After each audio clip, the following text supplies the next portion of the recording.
Great morning my dear friends, Bhupesh Anand एक बार फिर मैं आपके सामने आ गया हूँ। दोस्तों, बेसिस ऑफ अकाउंटिंग का चैप्टर कर रहे हैं और दोस्तों ये लेक्चर नंबर 5 है। आज जो मैं स्टार्ट करने वाला हूँ, ये छोटे छोटे लेक्चर्स आपके लिए प्रिपेयर कर रहा हूँ और मैं यूट्यूब में अपलोड कर रहा हूँ कि आप कहीं पे भी किसी भी जगह बैठे हैं, आपका अगर टीचर अच्छी तरह से नहीं पढ़ा रहा, अगर आपको वो बातें समझ नहीं आ रही, अगर उसका तरीका समझ नहीं आ रहा, अगर आप सीखना चाहते हैं, तो दोस्तों उस बात को पूरा करने के लिए मैं आपके सामने नए नए एग्जाम्पल्स, नई क्रिएटिविटी और इन सभी को मैं यूट्यूब में फ्री ऑफ कॉस्ट अपलोड कर रहा हूं। आइए दोस्तों, रजिस्टर ओपन कर लीजिए। आप उम्मीद है कि आप रजिस्टर खोल चुके होंगे, क्योंकि आज से हम प्रैक्टिकल स्टार्ट करने वाले हैं। आज से प्रैक्टिकल एस्पेक्ट स्टार्ट हो जाएगा मेरे बेटे। 4 लेक्चर्स में ले चुका हूं, उसमें खाली अकाउंटिंग की बातें की है, बेसिस ऑफ अकाउंटिंग।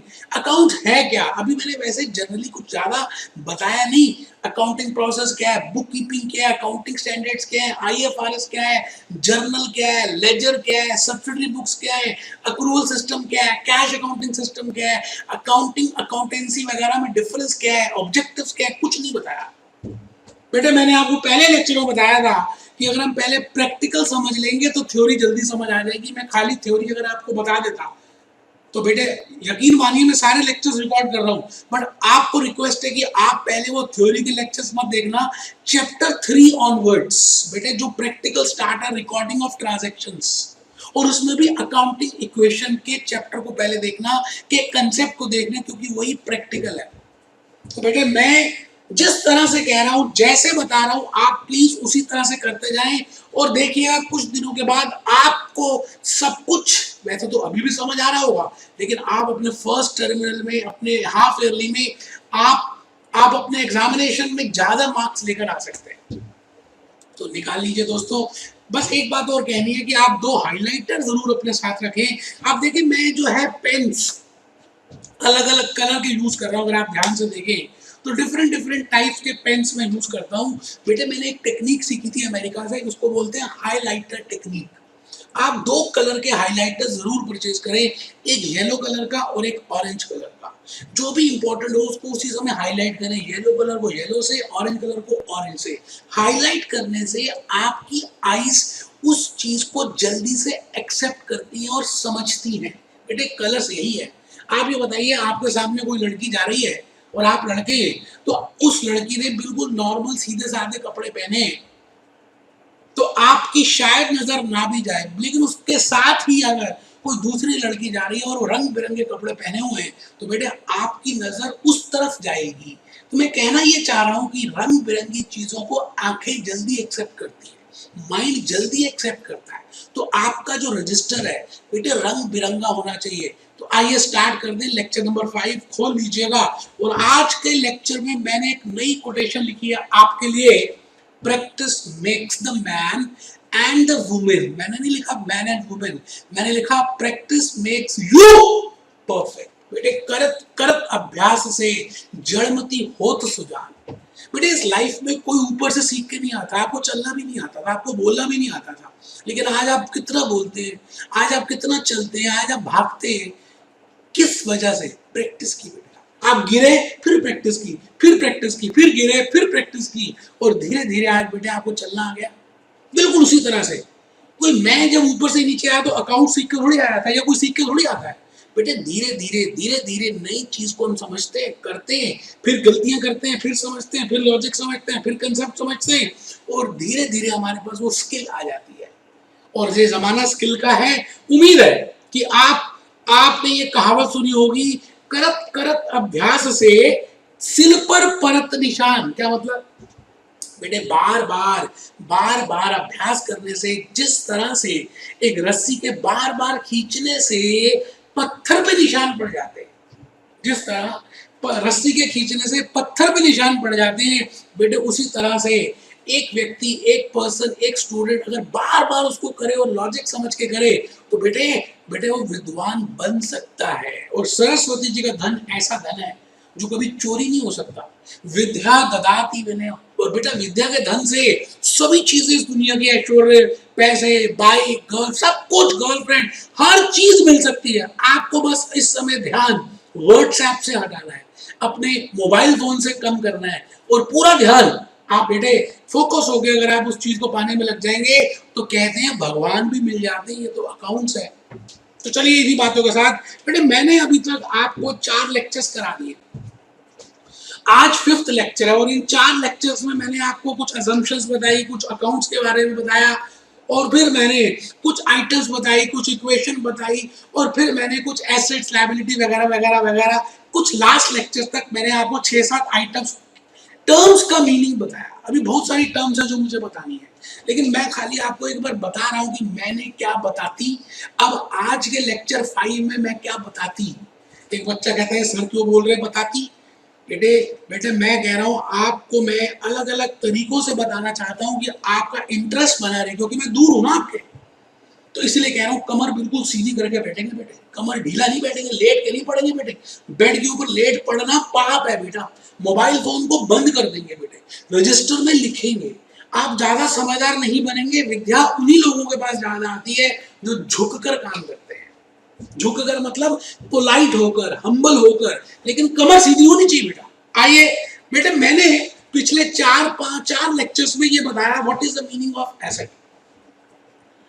एसेट का मतलब आपको पता ही है, ऑब्लिगेशन। एसेट का मतलब है जो बेनिफिट हमें फ्यूचर में मिलने वाले हैं, जो हमें उसका कुछ ना कुछ बेनिफिट मिलेगा। एसेट के बारे में बता चुका हूं।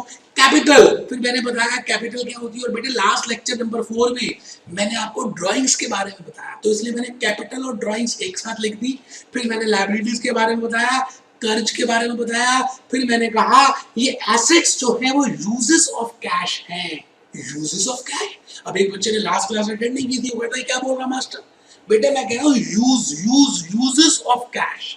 इसका मतलब आपके पास पैसे 2 तरह से आ सकते हैं, या तो आपके अपने पैसे बेटे, या तो आपके अपने पैसे, या तो आपके अपने पैसे, या आपने वो पैसे उधार लिए हैं। 2 ही तरह से पैसे आ सकते हैं बेटे।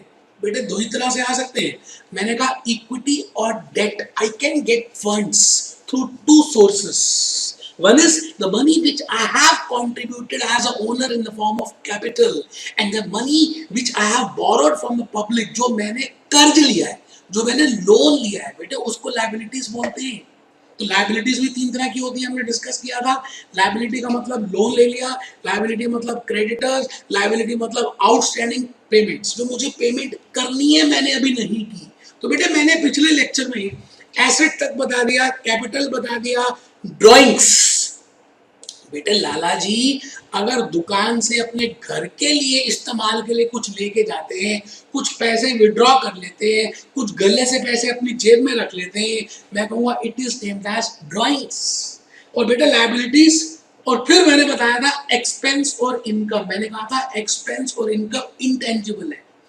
एक्सपेंस और इनकम को आप देख नहीं पाते, आप इनकी पेमेंट करते हो क्योंकि आपने सर्विसेज ली है, because you have taken services और यू हैव गिवन सर्विसेज।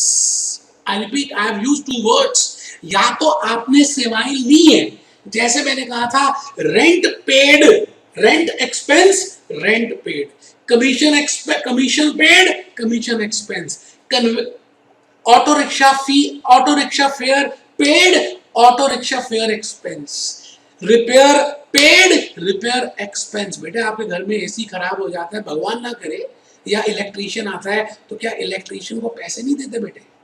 तो बेटे क्या किया आपने, आपने उससे सर्विसेज ली।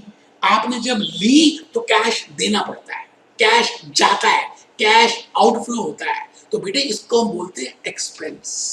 और इन्हीं सेवाओं की वजह से अगर आपको पैसे मिलते हैं, आपने आगे सेवाएं दी, you have granted the services, you have collected the fees because you have given the coaching to some students, and you have given your premises on rent, so you have collected rent received. So I will say the opposite of expense will be income. All these items can be income or expense. The logic behind that is when cash is going out, जब आपके पैसे जा रहे होते हैं इस intangible के लिए, तो उसको एक्सपेंस बोलते हैं, और जब आ रहे होते हैं रेंट आ रहा है, rent receive, fees receive, commission receive, तो दैट इज इनकम। तो बेटा मैंने एक्सपेंस और इनकम के बारे में बताया, फिर मैंने बेटे ट्रांजैक्शन के बारे में बताया और डबल एंट्री के बारे में बताया। ट्रांजैक्शन का मतलब क्या है? मैंने कहा एज ए अकाउंटेंट अगर कोई इवेंट होता है, कोई हादसा होता है और उस हादसे की वजह से there is a change in assets और इन कैपिटल और in liability, if there is any change, अगर कोई ऐसी ट्रांजैक्शन, ऐसा कोई इवेंट होता है जिससे कैपिटल में या लायबिलिटीज में या एसेट्स में चेंज आ जाए, उनकी वैल्यूज में चेंज आ जाए, तो मैं कहता हूं that is named as equation, that is named as a transaction. As an accountant I will only record those transactions due to which there is a change in the value of either capital or liabilities or assets. इस मोटा मोटी अगर पैसे में बदलाव आया है उस इवेंट की वजह से, मतलब पैसा कम हुआ है या पैसा बढ़ा है, मतलब लेन देन कुछ लिया है या कुछ दिया है, that is a transaction. And as an accountant we only write down those transactions which have the effect on the position, on the value of asset, capital and liabilities. तो दोस्तों इस बंदे को भूपेश आनंद कहते हैं। दोस्तों मैं चार्टर्ड अकाउंटेंट भी हूँ, कंपनी सेक्रेटरी भी हूँ और कॉस्ट अकाउंटेंट भी हूँ, और मैंने बड़े सारे कोर्सेज लंदन और अमेरिका के कर भी लिए और कर भी रहा हूँ।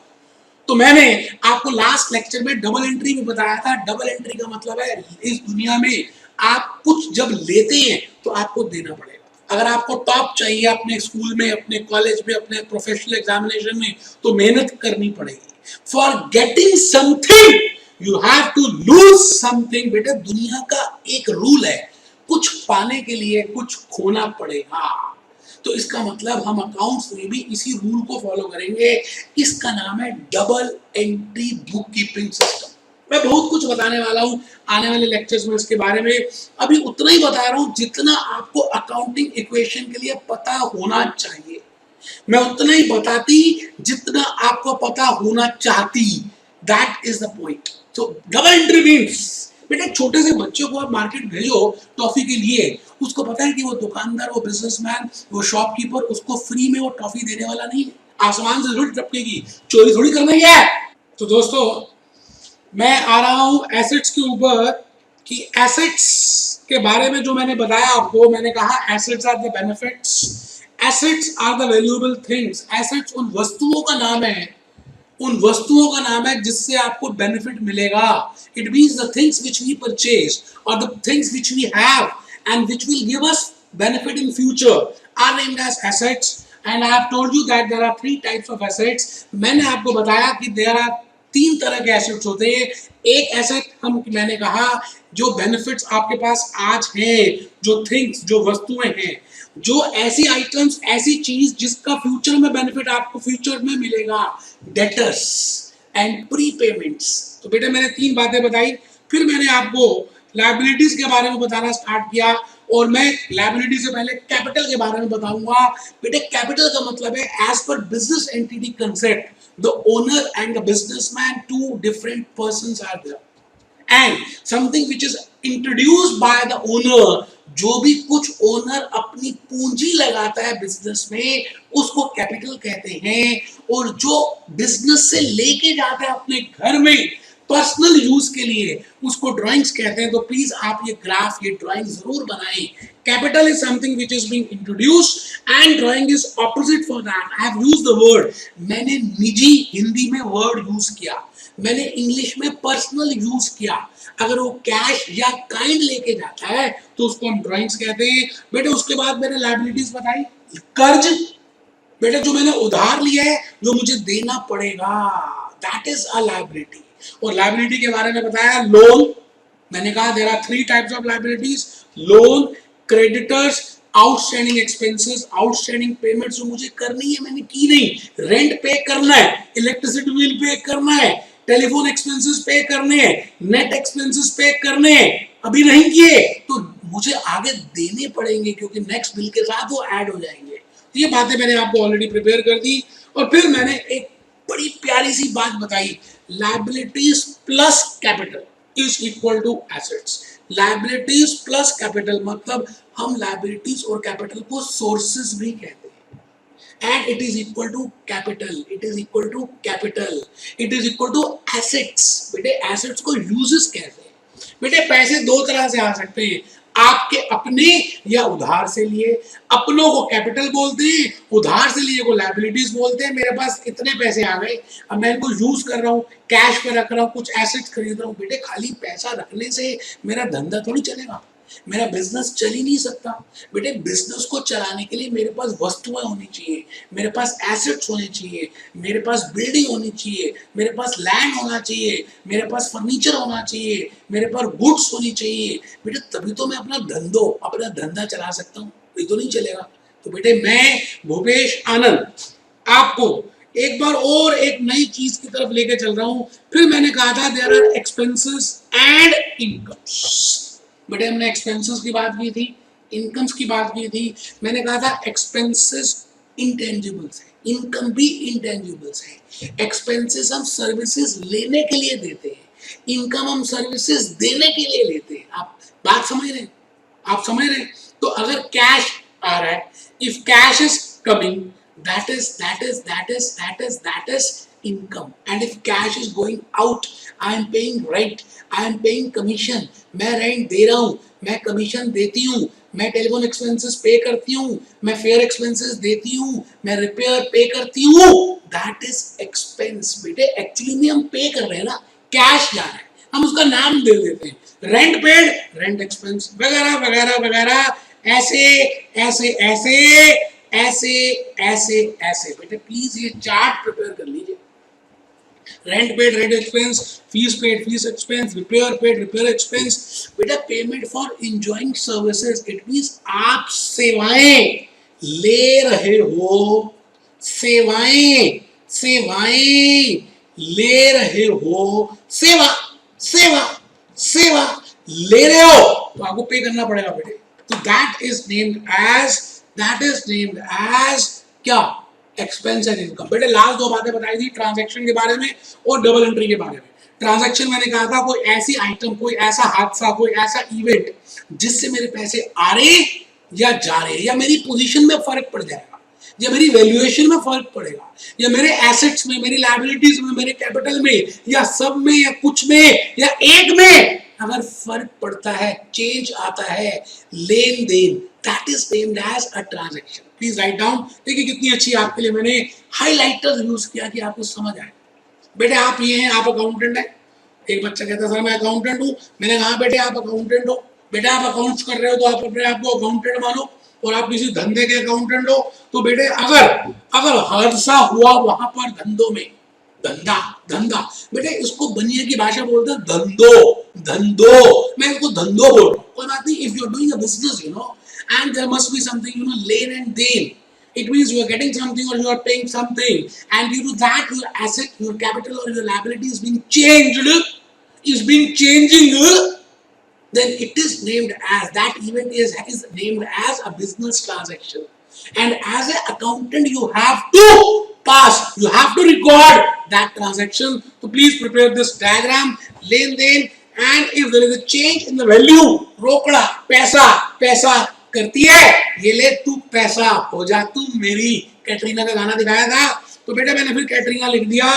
अगर पैसा आ रहा है या पैसा जा रहा है तो दोस्तों हम क्या करेंगे, उसको ट्रांजैक्शन बोलेंगे और हम लिखेंगे, उसकी रिकॉर्डिंग करेंगे। तो लास्ट पॉइंट मैंने ये बताया था, पॉकेट 1 से पॉकेट 2 में गए, मेरी पॉकेट से मेरे लॉकर में चले गए, बट आपकी पॉकेट से मेरे में आ गए, या मेरी पॉकेट से आप में चले गए। तो यहाँ तो कोई रिकॉर्डिंग नहीं करेंगे, यहाँ भी कोई रिकॉर्डिंग नहीं करेंगे, यहाँ पर रिकॉर्डिंग करेंगे बेटे। तो चलिए, transaction means change in the value of capital, liabilities और एसेट्स, कैपिटल और लायबिलिटीज और एसेट्स, कैपिटल और लायबिलिटीज और एसेट्स। तो आइए दोस्तों लास्ट पॉइंट की तरफ मैं बढ़ रहा हूं, और सबसे प्रीशियस, क्योंकि आज मेरे बेटे प्रैक्टिकल स्टार्ट करना है। आज मैं बहुत खुश हूं बेटे, अकाउंटिंग इक्वेशन का पहला लेक्चर का प्रैक्टिकल, बेटे 5वां लेक्चर है लेकिन प्रैक्टिकल पहला क्वेश्चन करूंगा।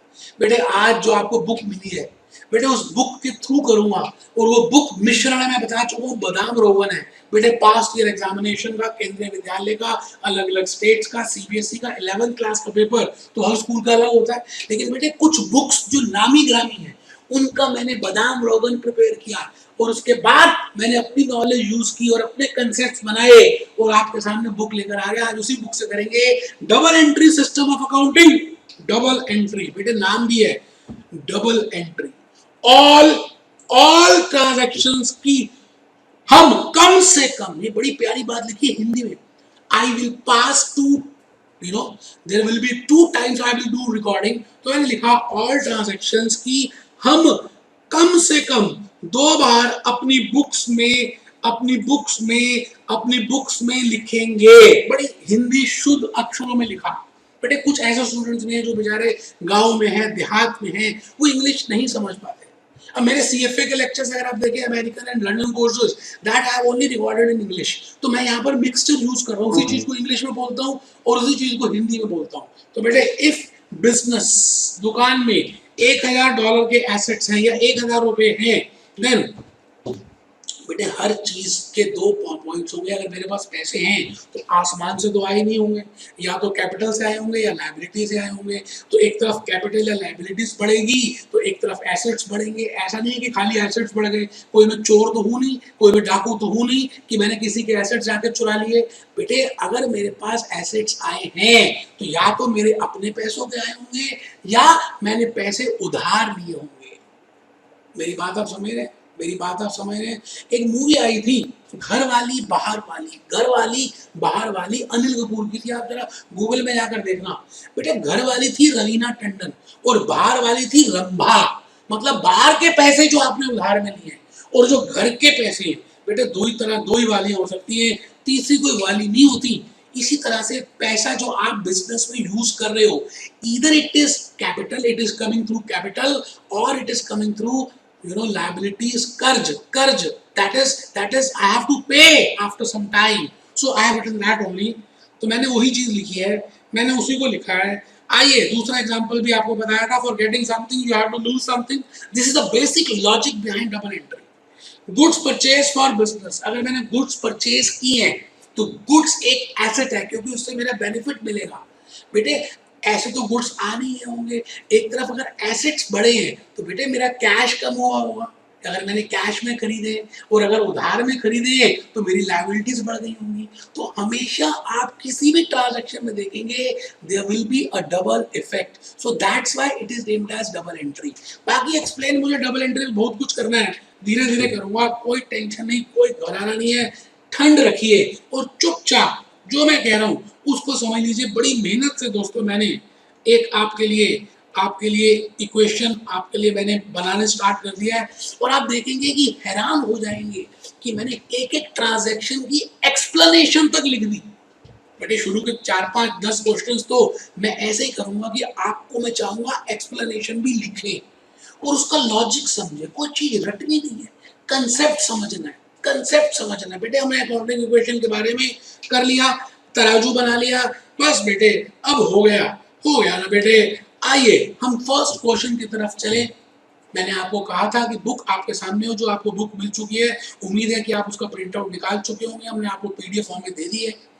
दूसरी बात बेटे, कैलकुलेटर अभी यूज नहीं करना, रजिस्टर अपने पास रखिए। कैलकुलेटर करना ही नहीं है बेटे, छोटी मोटी कैलकुलेशन हम ऐसे ही कर लेंगे। रजिस्टर खोल लीजिए, ऊपर वाले को जिसको भी मानते हैं बेटे, पेरेंट्स को मानते हैं, एक्चुअली में तो कहते हैं भगवान और पेरेंट्स खड़े हो तो पहले पेरेंट्स को नमस्कार करना चाहिए, फिर भगवान को करना चाहिए बेटे, ऐसे हमारे शास्त्र कहते हैं।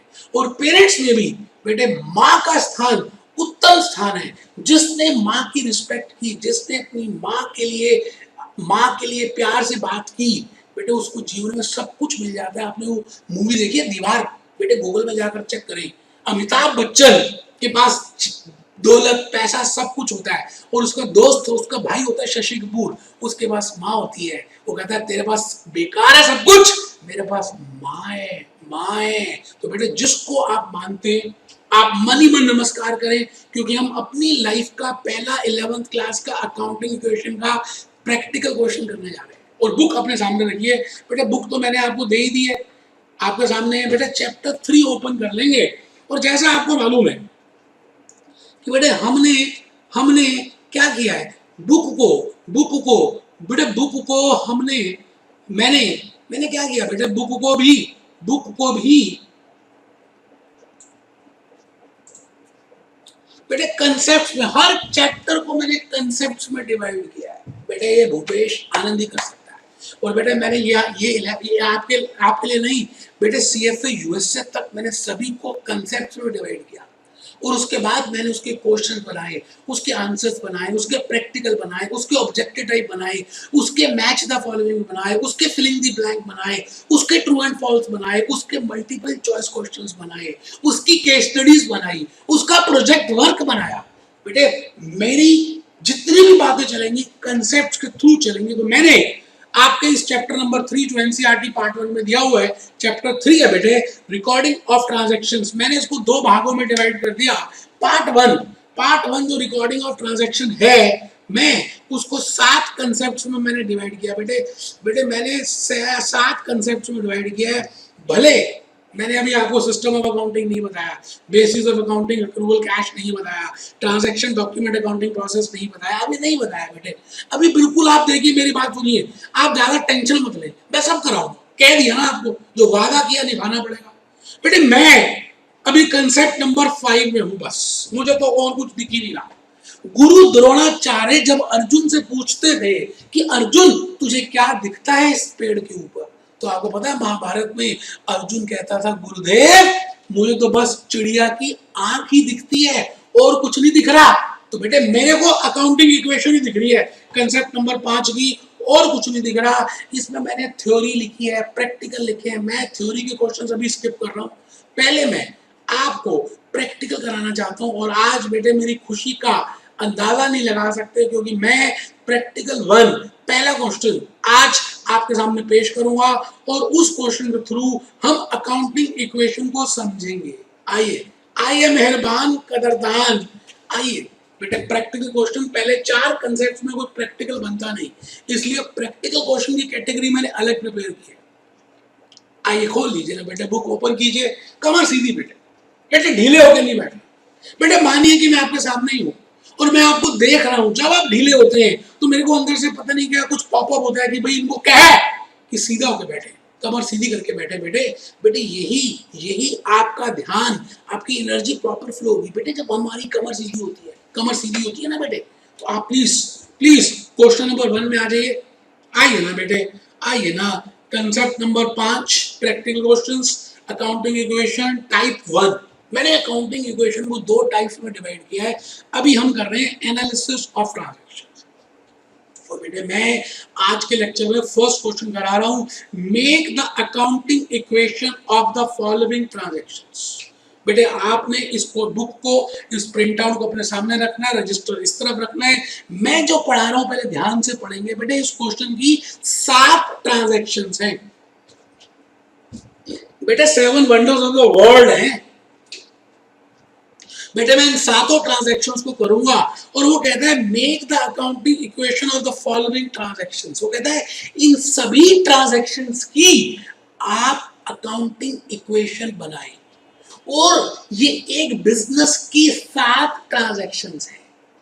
इस बिजनेस में सबसे पहले पैसे आए कहां से बेटे? बिना पैसे के तो काम ही नहीं चल सकता। तो सबसे पहले तो ओनर को या तो उधार में या अपनी पूंजी लगानी पड़ेगी।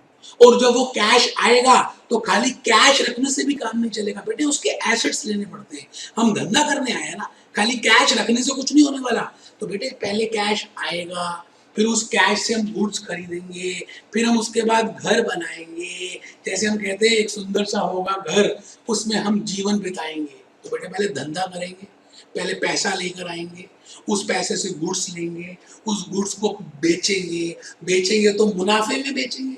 और बेटे हम कुछ एम्प्लॉइज रखेंगे, उनको सैलरी पे करेंगे। और अगर दुकान किराए में है तो रेंट पे करेंगे। बेटे काउंटर होना चाहिए, एक फर्नीचर ले लेंगे। ये सारी बातें जो नॉर्मल रोजमर्रा की जिंदगी में आती हैं, हम उन्हीं को करने वाले हैं। और हर ट्रांजैक्शन के बाद हम उस इक्वेशन को मैच करेंगे। हम ये देखेंगे कहीं वो मिसमैच तो नहीं हो रही। जैसे बेटे पहली ट्रांजैक्शन, बेटे अब मुझे रोकना नहीं, बेटे 7 ट्रांजैक्शंस तक मैं आपको करके दिखाऊंगा और हर क्वेश्चन के नीचे मैंने आंसर भी लिखा है। आइए, मेहरबान मेहरबान कदरदान, आइए पहली बात, रामू स्टार्टेड बिजनेस। रामू ने अपना धंधा शुरू किया विद कैश ₹30,000। रामू एक ओनर है, रामू मालिक है, रामू लाला जी है। रामू ने अपना बिजनेस शुरू किया और अपनी जेब से 30,000 रुपए का कैश एज अ कैपिटल डाला।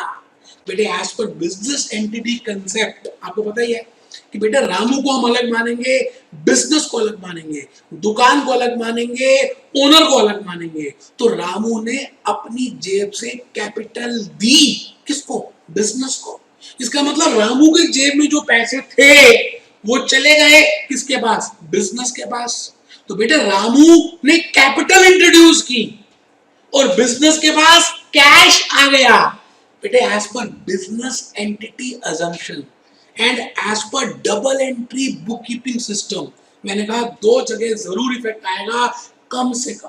तो आप बताइए, सोचिए, अभी करेंगे, अभी सब करेंगे। आप अभी मेरे साथ रहे, चर्चा करेंगे बेटे, डिस्कशन कर रहे हैं ना पहले, जिससे कि आपको लॉजिक्स, आपको कंसेप्ट समझ आए। बेटा रटना कुछ नहीं है, आंसर तो मैं निकाल ही दूंगा, आंसर तो दे ही दूंगा, नेट आंसर तो दे ही दिया। समझ तो लो बेटे, मेरे साथ समझ तो लो बेटे। पहला क्वेश्चन है बेटे, पहला। तो बेटे Ramu started business with cash ₹30,000। Ramu ने अपना बिजनेस शुरू किया और कैश दिया 30,000 रुपए। बेटे कहां पे इफेक्ट आएगा, जरा माइंड में सोचो जरा सोचो, मुझे क्या हुआ है। एक तो बेटे रामू, मैं रामू मान लो, मैं रामू और वो बिजनेस है, मैंने 30,000 रुपए दिए। तो बेटे यहां पर कैश आ गया, यहां पे एसेट्स बढ़ गए, क्योंकि बेटे cash is asset, cash is the benefit, it is a benefit which you can get, 30,000 cash is benefit, और मैंने एज ए कैपिटल दिया। तो as a business entity assumption, मैं कौन हूं? मैं रामू हूं, मैं कैपिटल दे रहा हूं बेटे, मैं कैपिटल दे रहा हूं। मैं HDFC बैंक नहीं हूं, मैं बेटे उधार नहीं दे रहा, मेरा बिजनेस है, मैंने अपनी पूंजी लगाई है। तो बेटे एक तो कैपिटल बढ़ जाएगी और एक क्या बढ़ेगी? एसेट्स बढ़ेंगे। एसेट्स में अलग अलग प्रकार के एसेट्स होते हैं, मैंने अभी एक्सप्लेन नहीं किया, लेकिन आप बताइए कैश एक एसेट है या नहीं? तो बेटे कैश इज एन एसेट। तो मैं 2 चीजों को बढ़ाऊंगा, अभी देखेंगे बेटे। पहले क्वेश्चन पढ़ रहे हैं बेटे, पहले क्वेश्चन, परचेज गुड्स वर्थ ₹5,000। बेटे इस बिजनेस के पास 30,000 रुपए आ गए और खाली कैश तो धंधा कर ही नहीं सकता बेटे, उसको अलग अलग तरह की चीजें खरीदनी पड़ेंगी। तो बिजनेस ने, दुकान ने गुड्स खरीदी। बेटे गुड्स आप अच्छी खरीदोगे, वैल्यूबली खरीदोगे। आप बताओ, जब आप किसी मार्केट में जाते हो तो क्या बेकार सी शर्ट लेते हो या अच्छी शर्ट लेते हो? इसी तरह से कोई बिजनेस अगर बाजार से कोई गुड्स खरीद रहा है तो बेटे वो वैल्यूबल गुड्स ही होंगी जिसका उसको फ्यूचर में बेनिफिट मिल सकता होगा। ये बुद्धू, कोई भी बुद्धू तो होता नहीं बेटे। तो बेटे मैं ये मान रहा हूं कि खाली कैश से भी मेरा धंधा नहीं चल सकता, मुझे अलग अलग तरह के एसेट्स रखने पड़ेंगे। जैसे आप किसी बनिए की दुकान पे जाए तो खाली आटे से काम नहीं चलेगा, उसको आटा रखना है, बेसन रखना है, सूजी रखनी है, चीनी रखनी है, चाय पत्ती रखनी है, दाल रखनी है, ये रखना है, फरनैल रखना है, झाड़ू रखना है, वाइपर रखना है बेटे, तभी तो काम चलेगा। तो गुड्स खरीदे किसने? बिजनेस ने। कितने के? 5,000 रुपए के। अब बेटे आप बताओ, गुड्स खरीदे तो इससे बेनिफिट तो मिलेगा, कल आप ज्यादा में बेच सकते हो। गुड्स खरीदे 5,000 रुपए के, और बेटे गुड्स को चोरी थोड़ी किए, कोई हम चोरी थोड़ी है, कोई हम डाकू थोड़ी है, कोई आसमान से थोड़ी गिर गए गुड्स। बेटे उसके लिए हमने कुछ दिया होगा। For getting something you have to lose something. आपने कैश दिया होगा, लिखा भी हुआ बेटे। अच्छा नहीं भी लिखा हुआ तो मैं अभी मान रहा हूं कि मैंने कैश में ही खरीदी बेटे, 5,000 रुपए की कैश में खरीदी, तो मेरी जेब से कैश चला गया, मेरे पास गुड्स आ गई, कैश चला गया, गुड्स आ गई, कैश चला गया। अब बेटे ये जो गुड्स हैं इससे मुझे बेनिफिट फ्यूचर में मिलेगा, तो बेटे ये एसेट्स है। तो एसेट्स में अलग से कॉलम प्रिपेयर करेंगे गुड्स का, अभी देखेंगे। गुड्स बढ़ गए, कॉलम वालम भी छोड़ो, और कैश कम हो गया। तो बेटे कोई भी ट्रांजैक्शन को जब मैं पढ़ूंगा तो पहले दिमाग में सोचूंगा कि मैंने क्या किया, पैसे कहाँ गए, मैंने क्या खरीदा, क्या बेचा, क्या खर्चा किया, कहाँ पे इफेक्ट आएगा। आप ये बताइए, पहली दो ट्रांजैक्शंस जो मैंने बताई थोड़ी सी समझ आई?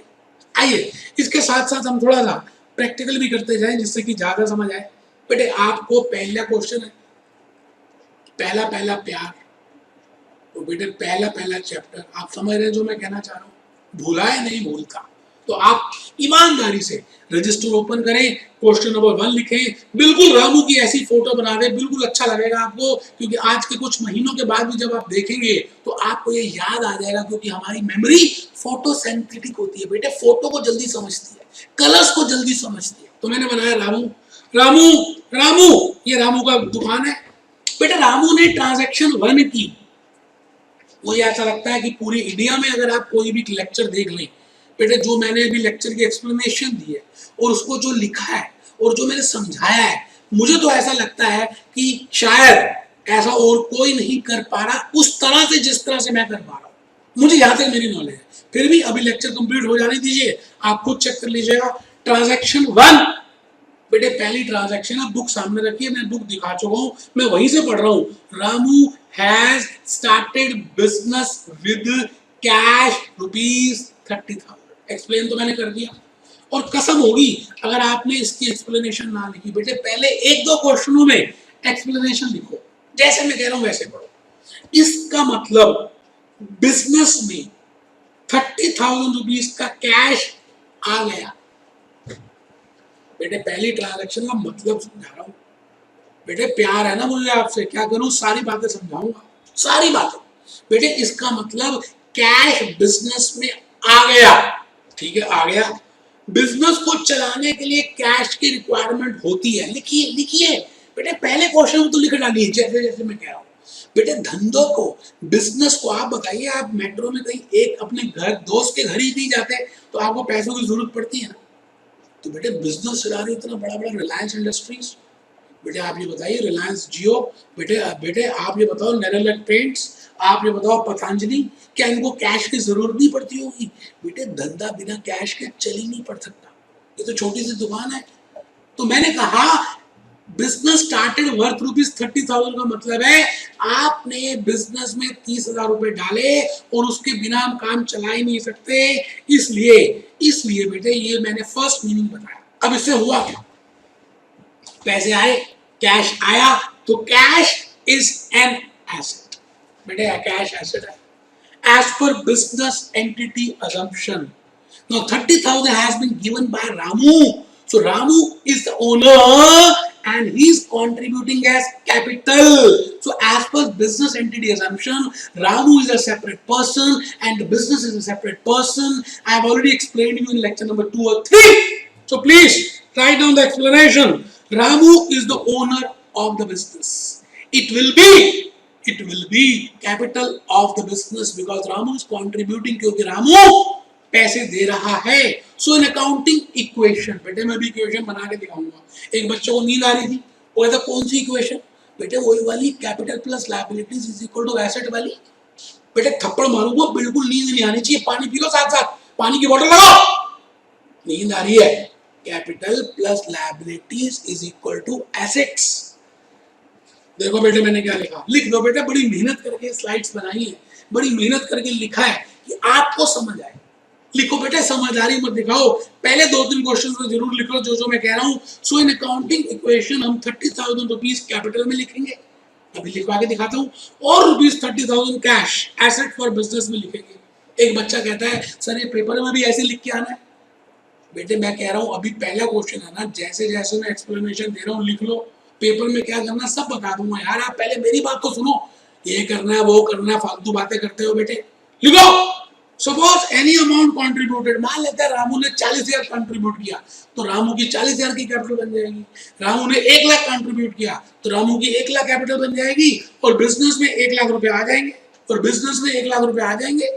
तो बेटे पहली ट्रांजेक्शन कि मैं अकाउंटिंग इक्वेशन बना रहा हूं, और बेटे फॉर्मेट ऐसे ही बनाना जैसे मैंने बनाया। पहला कॉलम है ट्रांजैक्शन का, दूसरा कॉलम है कैपिटल का, तीसरा कॉलम है लायबिलिटीज का, और बेटे लास्ट कॉलम है एसेट्स का। और हमें पता ही है कैपिटल प्लस लायबिलिटी, मेरे अपने पैसे, मेरे बाहर के पैसे, घर वाली, बाहर वाली इज इक्वल टू टोटल वाली, total assets. Assets are the users, capital and liabilities are the sources. पैसे आए, पैसे गए। तो बेटे सबसे पहला ट्रांजैक्शन में मैं लिख रहा हूं स्टार्टेड बिजनेस। बेटा लिखना शुरू कर दो, बिल्कुल चालाकी नहीं करनी, समझदारी नहीं करनी, साथ साथ करना है। Started business. बेटे बेटे अकाउंट्स में ना ग्रामर की का कोई रोल नहीं है, इस बात को समझ लें। तो हमें कोई सेंटेंस फ्रेम नहीं करने, past tense, present tense, future tense का ध्यान रखें, नहीं बेटे। खाली मतलब के 2-3 अक्षर, एक लाइन लिखनी जिससे उस बात का मतलब समझ आ जाए, सारांश समझ आ जाए, समरी समझ आ जाए। तो पहला था स्टार्टेड बिजनेस, रामू ने स्टार्ट किया बिजनेस। तो बेटे मैंने इक्वेशन में कहां पुट किया, एक तो बेटे कैपिटल बढ़ गई उसकी 30,000 रुपए की, और लायबिलिटीज नहीं बढ़ी क्योंकि मैंने उधार थोड़ी लिया, और बेटे वो अभी कैश में ही रखा हुआ है, और कैश एसेट है, तो मैंने एसेट में लिखा कैश 30,000, और इसकी इक्वेशन बनाई 30,000 जीरो 30,000। बेटे आ जाओ दूसरी ट्रांजैक्शन में, ट्रांजैक्शन नंबर 2। बेटे क्वेश्चन अपने सामने रखना है, मैंने वहीं से देखा और यहाँ लिख दिया कि मुझे बार बार वहां ना जाना पड़े, वहीं से देखा और यहाँ लिख दिया। आप अपने सामने बुक रखेंगे और रजिस्टर रखेंगे। बेटे परचेज गुड्स वर्थ ₹5,000। बेटे रामू ने खरीदी या बिजनेस से खरीदी?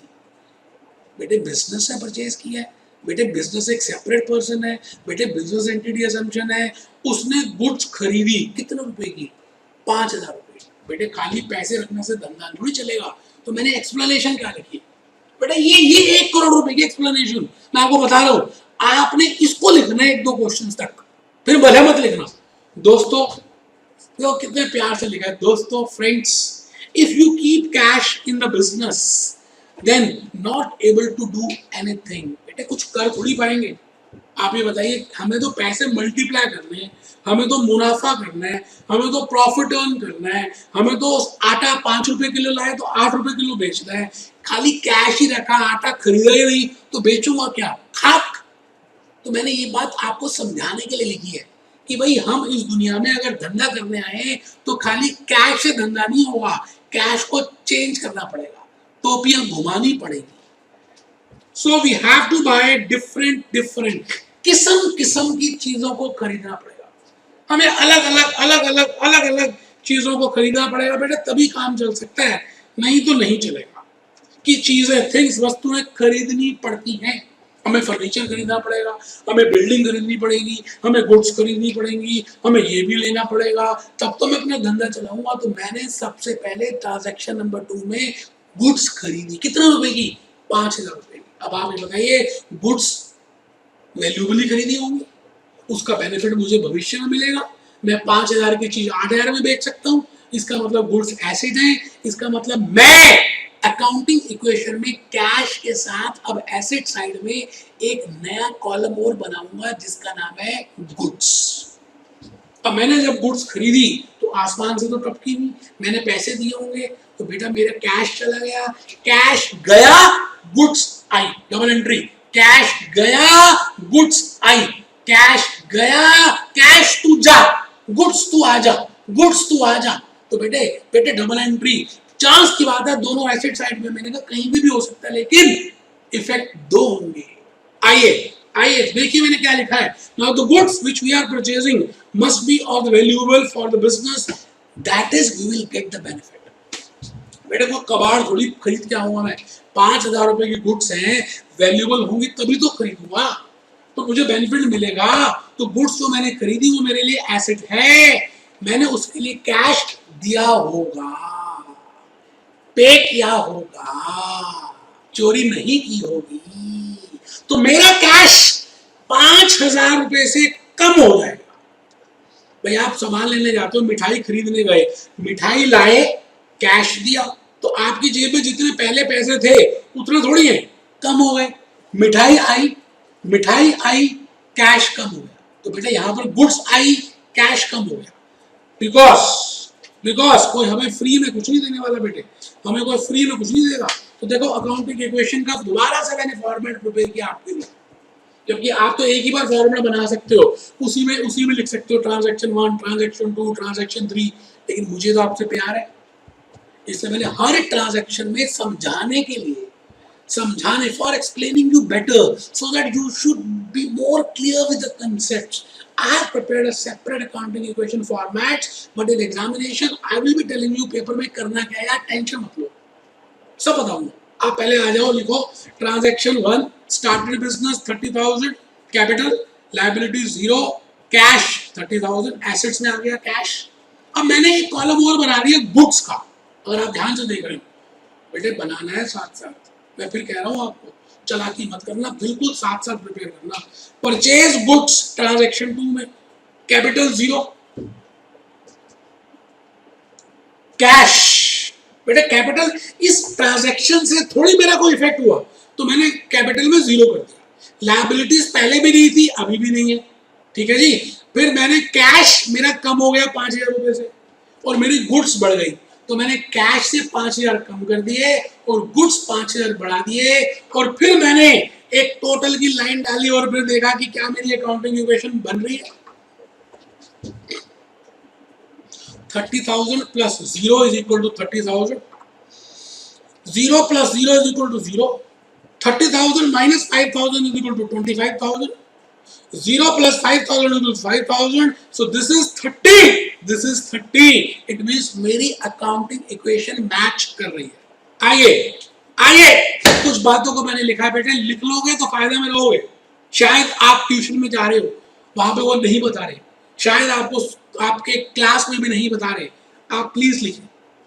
Now in business cash available is 25,000, बेटे देख लो, पहले 30,000 का कैश था, अब 5 लेस हो गए, अब 25 रह गया। इसका मतलब मेरे पास अपने पैसे, बिजनेस के पास अब खाली 25,000 रुपए रह गए। 25,000 से ही वो कुछ और खरीदना चाहे खरीद सकती है, मतलब अप टू 25,000 के गुड्स ही मिलेंगे, उससे ज्यादा नहीं। तो देखिए जी, now in business cash available is 25,000, so if anything is to be purchased in future we can utilise ₹25,000 only, हम खाली 25,000 रुपए ही यूटिलाइज कर सकते हैं। 30 थे, 25 रह गए। Okay sir, capital is ₹30,000 same, ठीक है जी, वो हमने बता ही दिया। आइए जी, आइए सपोज गुड्स बहुत ठीक है, अब मैं आया सीधा ट्रांजैक्शन नंबर 3 में। बेटे मेहनत की है, बेटे एक्सप्लेनेशन लिखी है, बेटे बुक बनाई है, बेटे लेक्चर्स रिकॉर्ड कर रहा हूँ कि आपको समझ आए, और आप मेरे समझदार बच्चे हैं, आप लिख रहे हैं। ट्रांजैक्शन 3, परचेज ऑफ फर्नीचर, बेटे टेबल खरीद लिया, बेटे काउंटर बनाएंगे ना, सेल करेंगे ना, कुछ काउंटर होगा ना, कुछ गल्ला होगा ना, तो बेटे टेबल फर्नीचर खरीदा, बेटे फ्री में तो आएगा नहीं, बेटे 3500 रुपए का। और फर्नीचर क्या है बेटे? टेबल कुर्सी चेयर। क्या इससे बेनिफिट मिलेगा? हाँ मिलेगा। क्या फ्यूचर में मिलेगा? हाँ मिलेगा। तो जो से भी बेनिफिट मिलता है उसको एसेट कहते हैं। क्या कोई फ्री में देगा?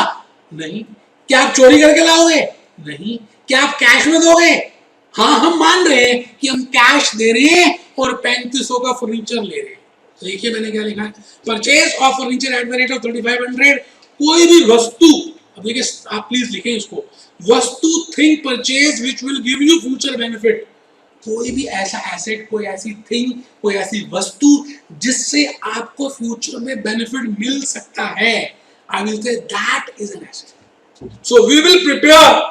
अब बेटे एक एसेट और आ गया तो हमें फर्नीचर का कॉलम अलग बनाना पड़ेगा। So we will prepare a separate column for furniture. क्या हम चोर हैं? क्या हम डाकू हैं कि फर्नीचर चोरी कर लेंगे? देखो लिखा है, ये लिखना है, तभी आपके माइंड का क्लैरिटी, लॉजिक्स क्लियर होंगे। क्योंकि जब तक ये क्वेश्चन सोचोगे नहीं, जब तक ये चीजें रिलेट नहीं करोगे, आपको कंसेप्ट समझ नहीं आएगा। तो आप लिखे, पहला क्वेश्चन है ना, लिख लो। या वी विल पे कैश। बेटे we will pay cash. How much cash? We have to pay 3,500 rupees because we have purchased furniture worth 3,500 rupees. So we have to pay cash 3,500 rupees. So every transaction will have double entry. मैंने यहाँ पे याद कराने की बात की। Furniture आया, cash गया, फर्नीचर आया, कैश गया, तो बेटे double entry, double entry, double entry. आ जाओ मेरे बेटे, प्लीज टेल मी। अभी मैंने कुछ क्वेश्चंस लिखे हैं आपके लिए जो मुझे लगा कि आपके माइंड में आने चाहिए। अब आपके माइंड में, क्योंकि आप मेरे से दूर है, तो मैंने आपका माइंड पढ़ा और उन क्वेश्चंस को लिखा कि ये क्वेश्चंस आपको पता होने चाहिए तो ज्यादा क्लैरिटी होगी। नोट लिख लो बेटा, लिख लो। पहला क्वेश्चन है, प्लीज टेल मी, मैंने कहा प्लीज मुझे बताओ, whether there will be any change in the goods column.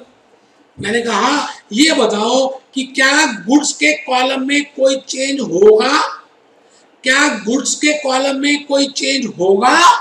बेटे गुड्स में तो कुछ नहीं चेंज होगा। बेटे गुड्स पहले भी 5,000 की थी, इस ट्रांजैक्शन के बाद भी 5,000 की रहेंगी। बेटा फर्नीचर लिया हमने तो फर्नीचर का एक कॉलम बनाया और कैश कम होगा, गुड्स में कोई फर्क पंगा नहीं है बेटा। फिर दूसरा क्वेश्चन अपने आप से करो, whether there will be any change in capital.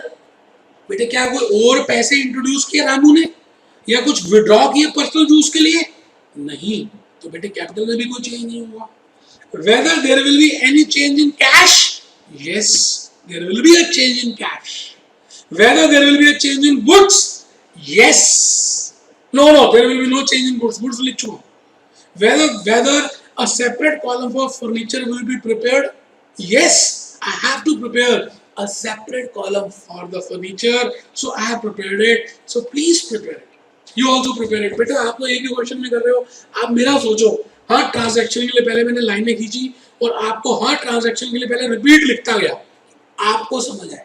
यह है प्यार, और एक आपका प्यार है कि आप झुक के बैठे हो और आप लिख नहीं रहे, लेट के पढ़ रहे हो। धिक्कार है ऐसे प्यार को। बेटे लिखो ट्रांजैक्शंस। बेटे 3 ट्रांजैक्शंस हो चुकी, पहली ट्रांजैक्शन आपको समझ आ चुकी है, दूसरी आ चुकी है, मैं सीधा तीसरी में आ रहा हूँ। बेटे मैंने तीसरी ट्रांजैक्शन में फर्नीचर खरीदा। बेटे कैश दिया और फर्नीचर लिया, कैपिटल में कोई चेंज नहीं, लायबिलिटीज में कोई चेंज नहीं। बेटे पैसे दिए, कैश दिया, कैश दिया, कैश दिया। बेटे 3500 मेरे कम हो गए। और बेटे फर्नीचर खरीदा, फर्नीचर खरीदा, तो एक कॉलम मैंने और बनाया फर्नीचर का, और मेरे पास एक एसिड और आ गया। बेटा 3 एसिड हो गए, कैश, गुड्स और फर्नीचर। बेटे कैश, गुड्स और फर्नीचर। आप बताइए अब कैश कितना रह गया मेरे पास? 21,500 रुपए। बेटे मैंने स्टार्ट कैसे किया था? 30,000 रुपीज से। पहले मैंने गुड्स खरीदी, अब मैंने फर्नीचर खरीदा, तो कैश कम हो गया, एसेट बढ़ गए। आप देखिए गुड्स। बेटे मैंने शायद कुछ यहाँ पे गलती लिख दी। गुड्स बेटे 5,000 की गुड्स आएंगी। अच्छा 5,000 की आएंगी मेरे बेटे, मेरे बच्चे 5,000 की आएंगी। मैंने गलत कर दिया बेटे, मैंने गलती से नहीं लिखा। 5,000 की गुड्स आएंगी तो पहले से आ रही है। 3500 का फर्नीचर, 21,500 का कैश। आप चेक कर लीजिए 30,000 बन रहा है, और यहाँ भी 30,000 है। बेटे मैच कर रहा है। कई बार आप किसी यंग कपल को देखते हैं और आपको लगता है both are made for each other, मतलब दोनों मैच कर रहे हैं। लड़का भी सुंदर है, लड़की भी सुंदर है, लड़के की भी हाइट अच्छी है, लड़की की भी हाइट अच्छी है, लड़का भी प्रोफेशनल है, लड़की भी प्रोफेशनल है। तो हम क्या कहते हैं ना, मैच कर रहे हैं। तो बेटे यहाँ पे भी तो अकाउंटिंग इक्वेशन मैच कर रही है। आइए अब हमारे पास 3 एसेट्स आ चुके हैं और मैं आ गया जी ट्रांजैक्शन नंबर 4 की तरफ। बेटे बड़ी प्यारी ट्रांजैक्शन है, आप बुक में देखें, मैंने वहां लिखा है सोल्ड गुड्स फॉर कैश। मैंने गुड्स बेची, कस्टमर को तो बेचेंगे। कितने में बेची? 1800 में। कितने की थी? 1500 में। कितने में बेची? 1800 में। बेटे क्या लगता है वहां पर क्या सेवा के लिए बैठे हैं? आप कोई बिजनेस शुरू करते हैं तो क्या whether my objective is non profitable और profitable? It is but natural that I want to earn something. I want to earn profit. So I will be selling at a higher price as compared to the cost price. My cost price is 1500 और 1800 मेरी selling price है। ये रामू को पता है। बेटा Ramu owner है, रामू को असलियत पता है, लेकिन रामू कस्टमर को बताएगा क्या कि भाई जो मैंने गुड्स 1500 की खरीदी है तेरे को 1800 की बेच रहा हूँ? नहीं, बेटे कस्टमर को कुछ नहीं बताएगा, ये तो सीक्रेट है, ये तो कोड वर्ड्स में लिखा जाएगा। बेटे 1500 का सामान था, 1800 में बेचा, इसका मतलब 300 रुपए का फायदा हुआ, 300 का प्रॉफिट हुआ, 300 का मुनाफा हुआ, 300 की आमदनी हुई। अब बेटे बिजनेस को जो आमदनी होगी वो किसकी है, एक्चुअली में किसकी है, at the end of the year किसके पास जाएगी, बेटे रामू के पास, ओनर के पास। तो बेटे आराम से देखो गुड्स कितने की गई, बेटे गुड्स 1500 की गई। ये आपको पता है क्योंकि आप उस दुकान के ओनर हो, लेकिन आपने कस्टमर से कितने पैसे लिए, 1800। अगर आप आज से पहले की 3 ट्रांजैक्शंस देखो, गुड्स परचेज की, फर्नीचर परचेज की, तो आप देखो ध्यान से, तो मैं आपको एक बार आपको दिखेगी, यहाँ देखिए आपको एक बात दिखेगी, क्या दिखेगी सर बताइए, बता रहा हूँ बेटे, ये देखो यहाँ 5000 लेस किए तो यहाँ भी 5000 ऐड किए, ठीक है जी। आप देखिए 3500 लेस किए, 3500 ऐड किए, मैच हो रहा है। अब दिक्कत आ रही है बेटा थर्ड ट्रांजैक्शन में। अब थर्ड ट्रांजैक्शन में क्या दिक्कत आ रही है बेटा, थर्ड में क्या आ रही है, आपकी गुड्स कम होंगी 1500 से, लेकिन कस्टमर आपको देगा 1800। इसका मतलब कैश 1800 से बढ़ेगा। कस्टमर को थोड़ी बताओगे कि आपके वो 1500 की गुड्स हैं और गुड्स 1500 रुपए की कम होंगी। आप समझ रहे, मिसमैच आ गया 300 रुपए का, क्योंकि प्रॉफिट हुआ। बेटे वो प्रॉफिट बिजनेस का है और business end of the year अपने ओनर को दे देगा। तो बेटे रामू की कैपिटल बढ़ गई, किससे, 300 रुपए से।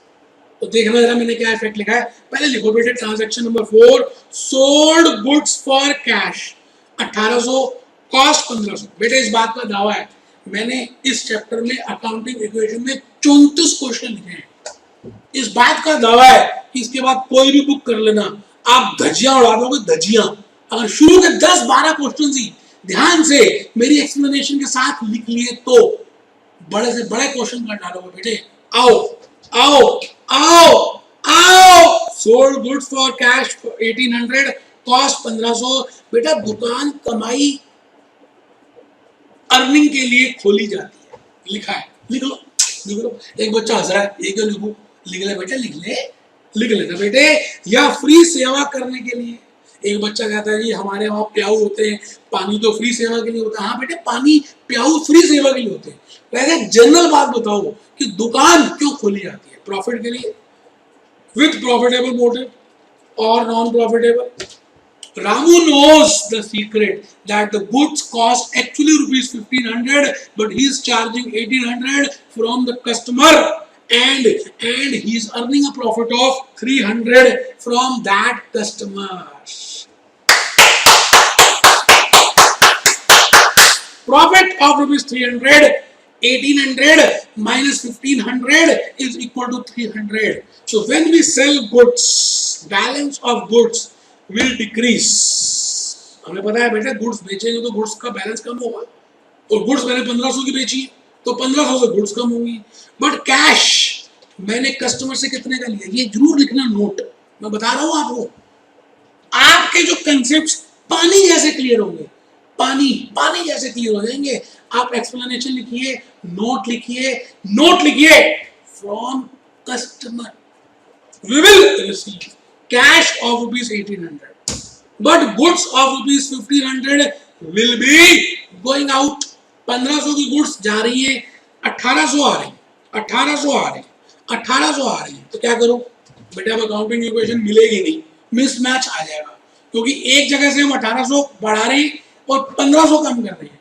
तो बेटे डबल एंट्री क्या कहती है, सेम इफेक्ट दो जगह कम से कम। देखिए क्या लिखा है, will not tell you, क्या बढ़िया सी बात लिख गया बेटे, क्या बढ़िया सी बात लिख गया, will not tell you, will not tell you, will not tell you, will not tell you, will not tell you, will not tell you. Now profit of rupees 300, profit of rupees 300, profit of rupees 300, profit of rupees 300 will go in the hands, बेटा hands है। एक बच्चा हंस रहा है, कह रहा है बड़ी गंदी हैंडराइटिंग है, कोई बात नहीं बेटे समझाने का तरीका तो अच्छा है, मैं पूरी कोशिश कर रहा हूँ आपको समझाने के लिए। आप पॉजिटिव देखिए, किसी में नेगेटिव मत देखिए। And ultimately Ramu owner will capital will increase by rupees 300। बेटे it will increase by 300। तो देखिए जी मुनाफा होगा, रामू को कमाई होगी, आमदनी होगी, प्रॉफिट होगा। आइए जी मैं आ गया जी, मैं आ गया। when profit will there, रामू's capital will increase and when loss is there, ऐसा भी तो हो सकता था कि गुड्स उसने कम में बेच दी हो, बिल्कुल हो सकती है। अब सर कम में क्यों बेचेंगे, मैं भी उस चर्चा में नहीं जा रहा, बताऊंगा क्यों बेचेंगे। कई बार चूहा काट जाता है, कई बार डैमेज हो जाती है, वो भी देखेंगे। मान के चलोगे अगर कम में बेची तो लॉस हो गया, ज्यादा में बेची तो प्रॉफिट हो गया, प्रॉफिट होगा तो कैपिटल में ऐड होगा, लॉस होगा तो लॉस कैपिटल में लेस होगी। देखिए मैंने इक्वेशन बनाई है,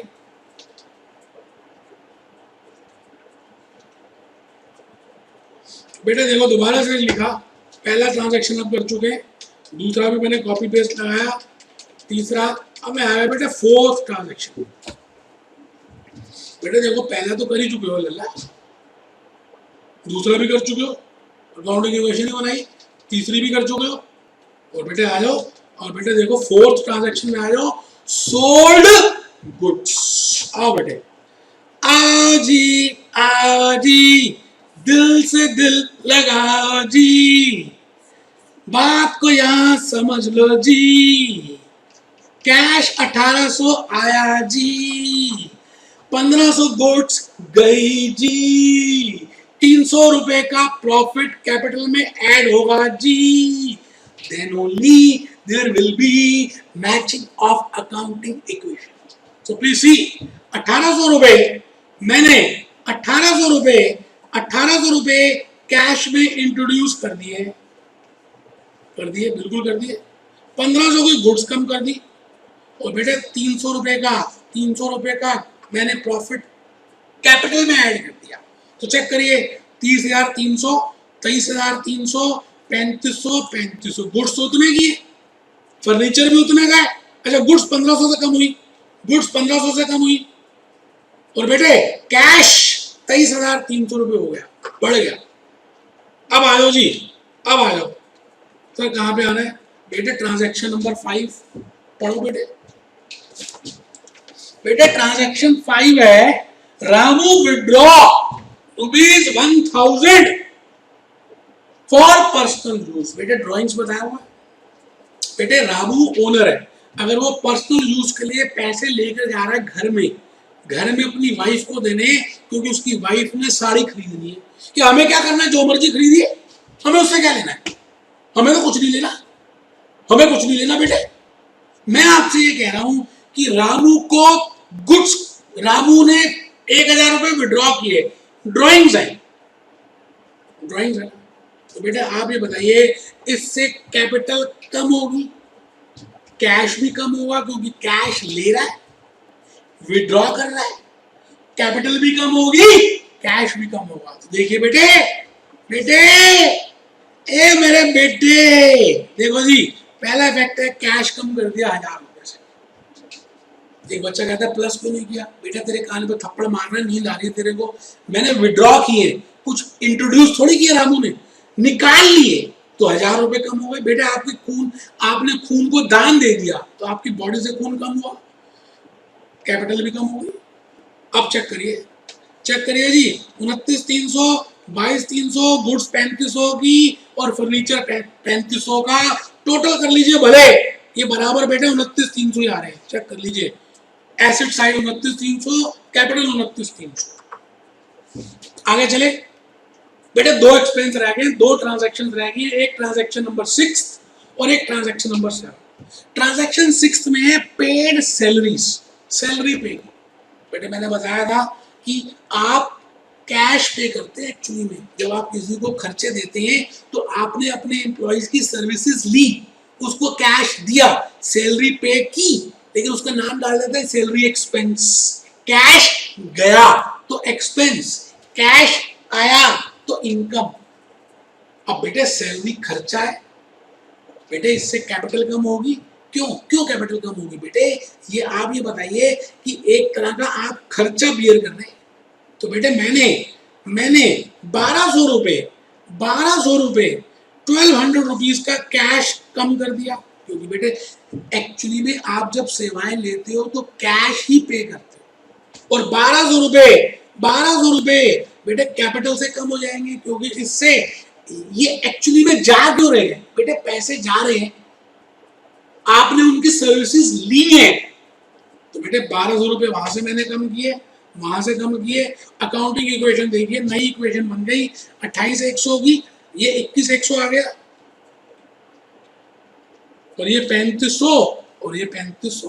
बेटे लास्ट में आ गए रेंट पेड, पढ़ लीजिए, लास्ट ट्रांजैक्शन पढ़िए बेटा, लास्ट ट्रांजैक्शन पढ़ लीजिए जी।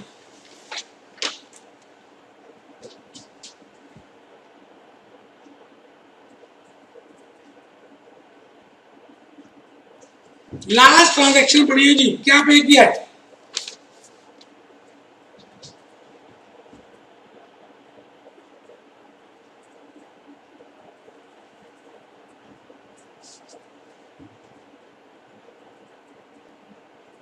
बेटे रेंट पेड, बेटे rent paid is also expense.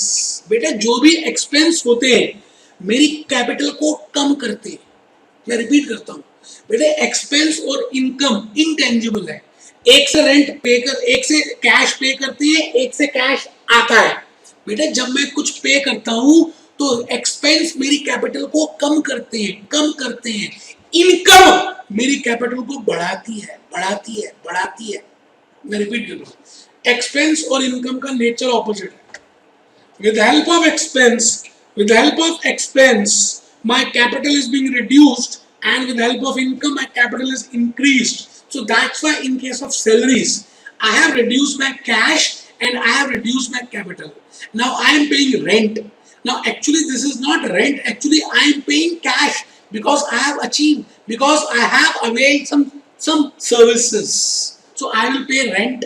Rent paid is my rent expense, and that is cash is going out, so that's why it is expense and it will reduce my capital. तो देख check करिए, 800 रुपए का मैंने cash कम कर दिया बेटे, 800 रुपए का मैंने कैश कम किया, और 800 रुपए से मेरी कैपिटल कम हो गई। बेटे एक्सपेंस से कैपिटल कम होती है, इनकम से कैपिटल बढ़ती है। एक्सपेंस से कैपिटल कम होती है, इनकम से कैपिटल बढ़ती है।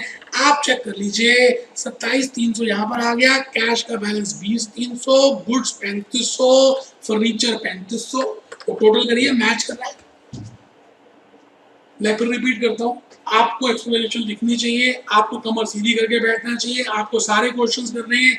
इसके बाद आप किसी भी किताब की धज्जियां उड़ा दोगे। बेटा लॉजिक्स भूपेश आनंद के नाम पास है।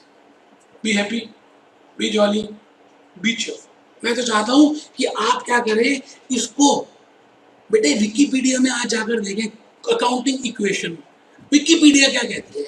1 सेकंड लगेगा, आपको कुछ और ज्ञान आएगा विकिपीडिया के साथ। बेटे बड़ी प्यारी साइट है विकिपीडिया, इन्वेस्टोपीडिया देख सकते हैं, विकिपीडिया देख सकते हैं। अकाउंटिंग इक्वेशन खाली गूगल में डालें और देखिए कितनी सारी एक्सप्लेनेशन है। आज के लेक्चर के बाद आपको वो वाली बातें अब समझ आनी शुरू हो जाएगी। Be happy, be jolly, be cheerful. Be happy, be jolly, be cheerful. 3 बार बोलेंगे सभी। B happy, be jolly,